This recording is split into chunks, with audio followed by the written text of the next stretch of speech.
ever wondered why some people are luckier than others when they gamble? They always seem to win. But is it just coincidence, or could it be something else? Is it possible that somehow they're actually able to influence the world around them with the power of their minds? Tonight, we'll try and discover if you can actually shift a solid object just by sheer willpower, or would you like to know how to influence the national lottery numbers to win for you next Saturday?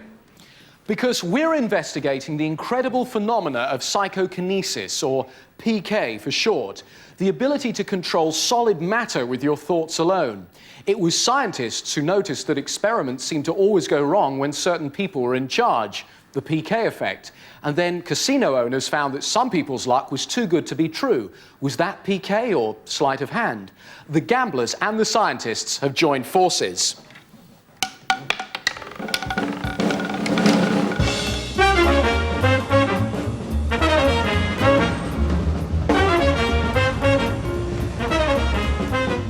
If there really is a sure way to manipulate your luck, you couldn't find a better place to try it. Las Vegas, where every week of the year, gamblers stake the equivalent of the income of a small nation.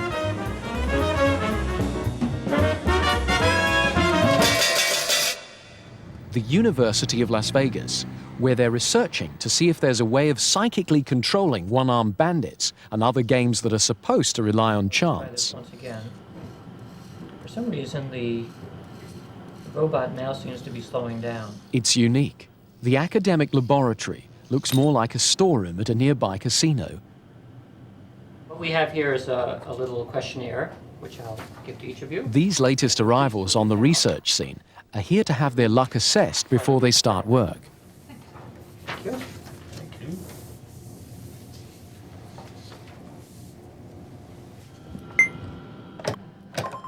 Then, all they have to do is will the machines to win, time and time again.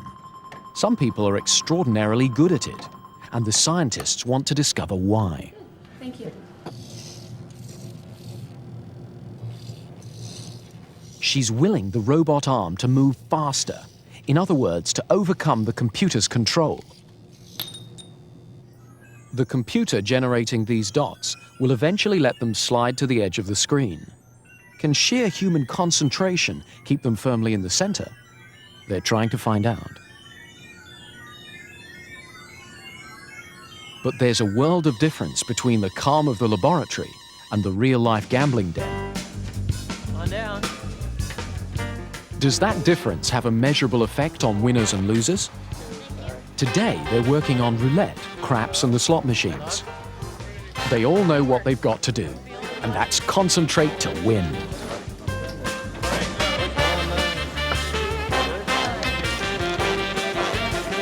Nice. All right.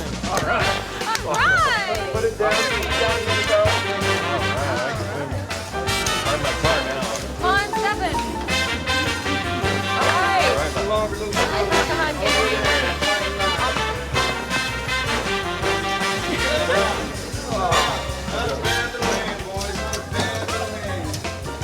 The noise, the excited bustle, the flashing lights, the constant music, do these affect a gambler's concentration in the casino's favor? Casino bosses would love to know for sure. We have a winner. Okay, Colleen, how much do you have left? I have left $24.25. She lost. Jerry? Looks like I have $52.25. He Sherry? won. But it'll take thousands of visits to the casino before they have statistics that are meaningful. And Jeanette? I had $38.50 left. All right. Thank you all very much. Meanwhile, they're dedicated to beating the casino odds with the power of their minds. It's a tough job, but somebody's got to do it.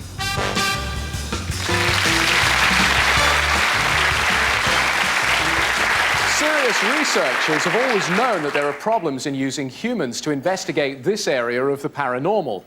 Then a French scientist came up with the idea of using animals instead. He hatched a batch of chicks, and this is what happened.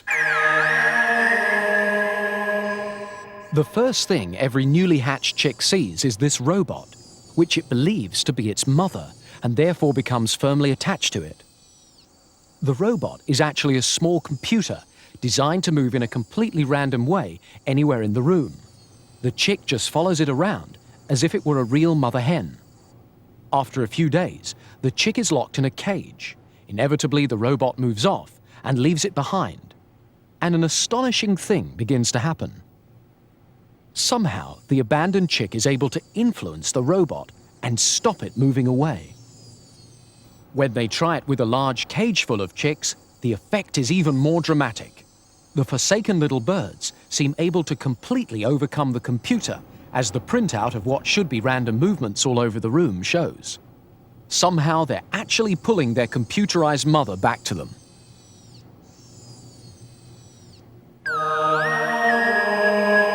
Of course, there's another angle we can't ignore. If something seems impossible, it could be a fraud, though we've no reason to believe that the experiment with the chicks falls into that category. But you can never ignore the possibility. I want you to watch something that may or may not work. Mark Paul is a research psychologist, and he has a very interesting experiment for us to watch. I believe you're going to make one of these pieces of wood move. Is that correct? I'm going to try, yeah. Basically, what I'm going to do is rest one piece against the other, and now just concentrate on both bits of wood. How are you doing it? What are you actually doing? Well, I'm trying to visualize the space between the two bits of wood as increasing. And if I believe it hard enough, then hopefully it should happen.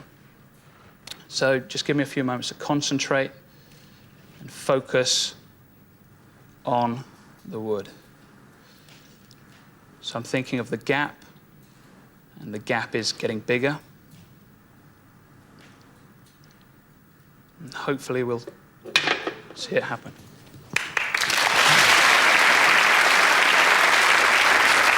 You're not a research psychologist, are you?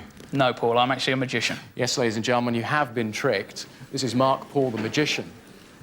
What you're about to see, though, it's now claimed is the best evidence that there is PK. These experiments were conducted in front of scientists in laboratory conditions.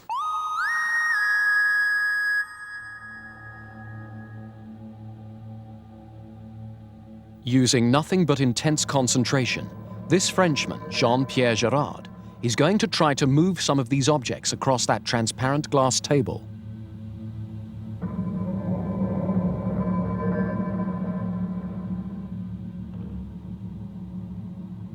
He's done it before, and he always uses his hands like this, as if he's feeling for some invisible force. The first to tremble and move a fraction is the plastic film container. Everything we understand about the physical world tells us that it's impossible, but scientists who put him to the severest of tests couldn't find a scrap of evidence of trickery. Then he gets the much heavier china egg cup on the move. Like many practitioners of PK, he finds the intense concentration exhausting. In slow motion, you can see clearly that his hands never touch the egg cup and are unlikely to be making drafts in the air that could move it either.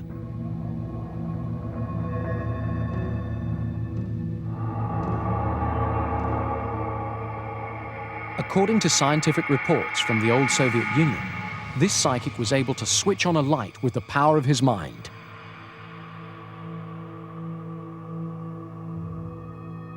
It's said that the scientists present were astonished by what they saw and recorded.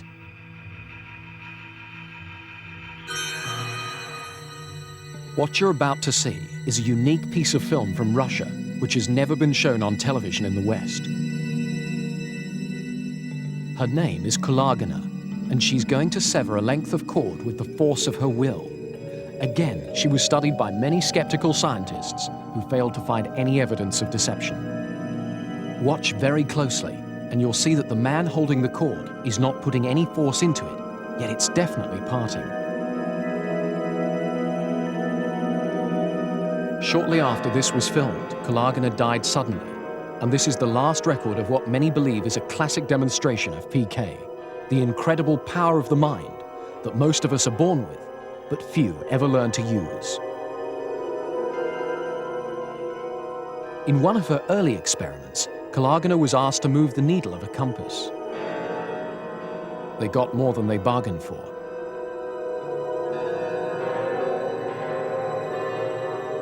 Suddenly, the entire compass started to move.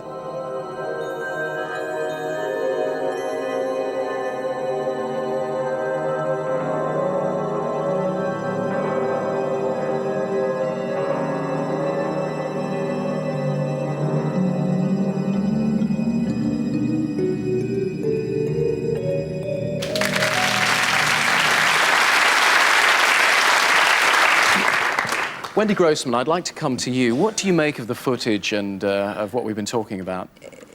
Some of the stuff looks awfully much less impressive than the stuff you see. I mean, I can't explain how a magician makes an elephant disappear on a stage, you know, fully lighted in front of 3,000 people. So this doesn't seem that impressive on the face of it. Okay, thank you. Montague, what do you say? Well, I agree with Wendy to this extent that no audience, however sophisticated, can judge simply from that film, impressive though it was, whether it's a fraud or not. But when you know that Kulagina was tested by a large number of scientists over a long period of years, not only in Russia... That's the lady, isn't it? That's the lady, in the 1960s and 70s, by people from all parts of the world, you either have to assume that there's a vast conspiracy to defraud themselves and everybody else among all these scientists, as well as Kulagina herself, or you have to assume that they are so grossly incompetent in ordinary methodology, in the precautions taken to ensure that she's sitting 3 or 4 feet away, as she was in many cases, that she didn't touch anything beforehand and so on, that therefore it's equivalent to fraud. Now, I don't believe that. I think that's imposing too great a strain on one's credulity. I think there is such a thing as PK, and I think there was probably a demonstration of it.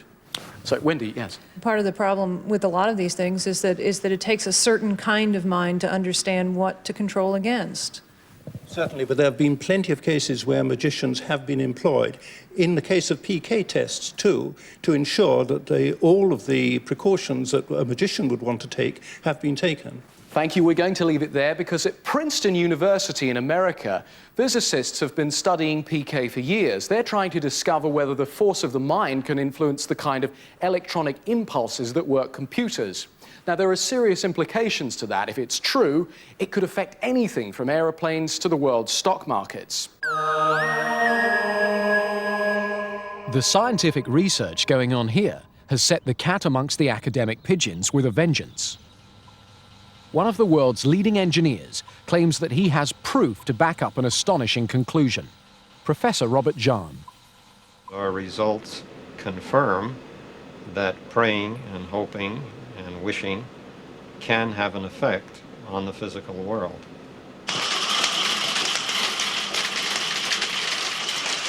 The professor's work began years ago with this contraption. You pour thousands of balls in at the top, and they filter through and distribute themselves in a characteristic random pattern at the bottom. But when he found that a human being sitting in front could stop it from being random, he knew he was onto something. The effects we are seeing in our controlled laboratory experimental environment are very similar to those that have been presumed over the ages. We are looking at the influence of the wishes and the desires of a human operator on the performance of a physical process. Isn't that what we do when we hope for something? Isn't that what prayer is really all about? There are many common examples of a human tendency to try to impose its conscious and subconscious desires on the way physical experience unfolds. And what we do is look at this in a laboratory environment. They designed dozens of experiments to investigate. The water jet pulsing in this fountain is controlled by a computer. But if you concentrate hard, the jet can be made to go higher, despite the computer.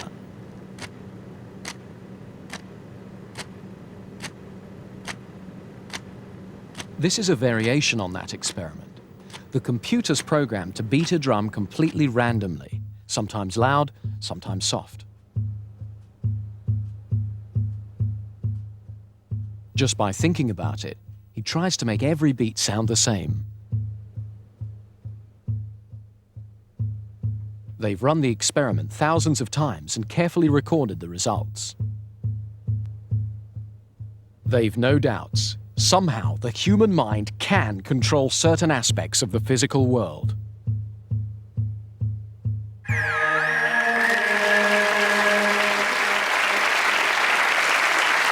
as you can see, they take it seriously at Princeton, but what do you think here in the audience? Who'd like to share what they think? Yes, sir, the gentleman over there. I'm actually a professional magician. Yes. And also a member of the Magic Circle.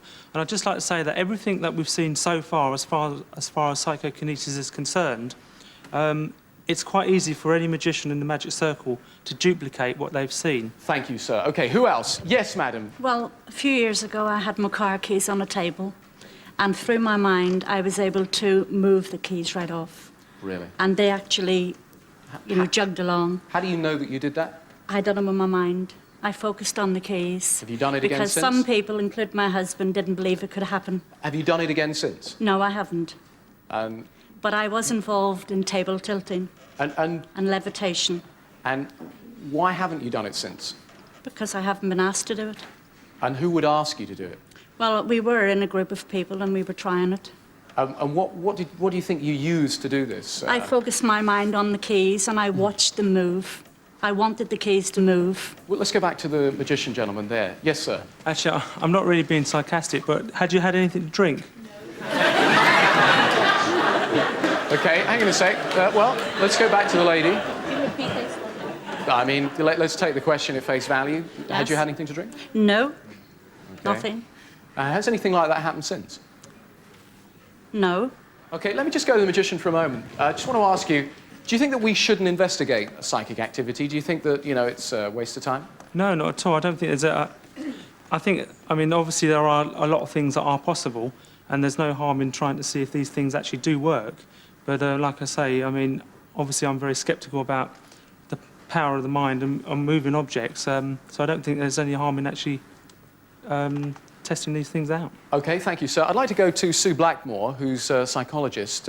What do you make of some of the phenomena we've been talking about? Well, I absolutely agree with the magician. We should put our best science to try and investigate it. I've looked into many experiments and I've never personally been convinced that any of them prove PK. And I don't think the mind is the kind of thing that can sort of leap out of the brain and get out there. But we could be wrong, so it's worth investigating. Thank you. Yes, sir. If we look at what we're looking at this evening, a lot of the things that we consider now to be normal, 100 years ago, 200 years, we'd have been burnt at the stake for. It's just that possibly we don't have the technology or the know-how. And some of the things that we consider to be psychokinetic, paranormal, will be explained in due course. Thank you very much. A very nice point, Thank sir. you. I'd like you now to welcome Dr. Michael Ibbison from Princeton University.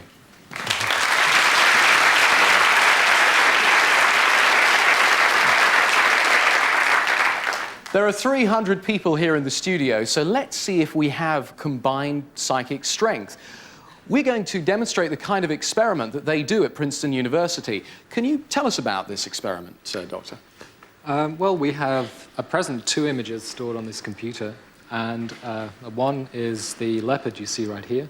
There's also an astronaut. This is an example of the kind of experiment we do at Princeton.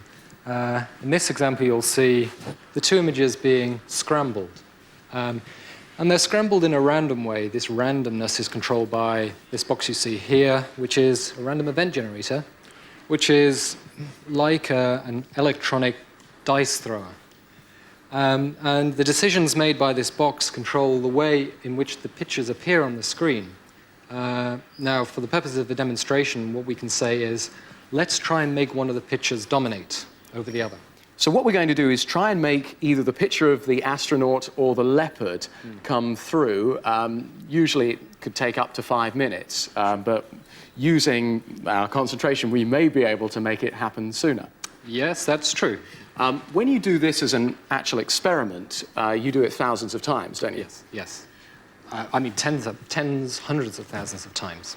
Now, I'm going to ask the audience, what would we like to do? Would we like to have the leopard? Hands up those of you who are in favour of the leopard, yeah? OK, and hands up those of you who are in favour of the astronaut. Oh, it's definitely the astronaut, OK. You're going to see the 2 images intermingle. Everyone ready? Think of the astronaut. Here we go. Now!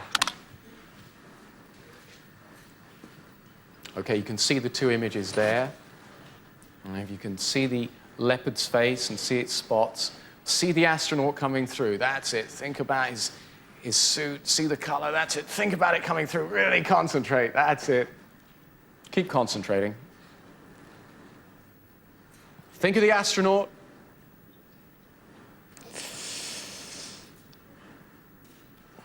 Keep concentrating. Concentrate. Ooh. Concentrate harder. Harder. Keep concentrating. Keep concentrating. Will it to come through. That's it. Really. That's it. Well,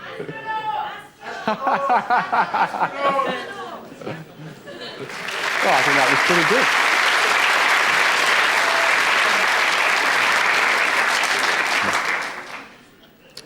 You didn't fix that, did you? That's completely No, random. I didn't fix it. No. That's amazing. Well, it's not really. I mean, it's random, isn't it? Or it's psychokinesis. Yeah. How seriously are you taking PK at Princeton? Well, we take it very seriously. The Princeton lab has been going for 15 years, and this is just one of a whole series of experiments which have been running there. And we're talking about billions of bits of data in order to arrive at our conclusions. We could have stayed here for hours doing this all night, and we might have found that we got it right more times, or we might not have. Exactly. But that wouldn't necessarily mean that we discovered PK. Well, if we went on long enough, it would. And the trick is just to persist. Yes. Thank you very much, Dr. Michael Ibbotson. Thank you.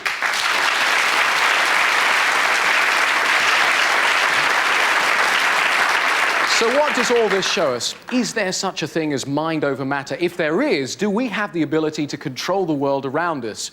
I want to invite everyone watching tonight to take part in the world's largest PK experiment, because if just a few hundred people can influence a computer here, possibly, what could millions achieve if we all concentrated together? The National Lottery people were extremely annoyed when they found out that we were going to try and make our choice of numbers come up on Saturday night. But legally, there's nothing they can do to stop us, because science says it's impossible. So what do you think? Shall we see if we can influence the numbers? What do you think? Yeah! Oh, good. OK. All right, this is what we're going to do. The machine will select 6 numbers. You write them down, OK? So get ready. Let's turn the machine on. First number is 40. The second number is 16. 24. Write them down. 42. 36. 7. And that lucky bonus number, 2. So keep imagining those numbers coming up, and when the lottery machine starts up on Saturday, what you've got to do is concentrate hard on your television screen and literally will the numbers to come up in the order that we've selected them tonight. If a number's wrong, don't worry, just concentrate hard on the next one, and let's see how many we can get. If millions of people do it all together, we could be in for a very big surprise, especially our producer, because if I win, I won't be here next week, I'll be in the Caribbean. Thanks very much. Good night.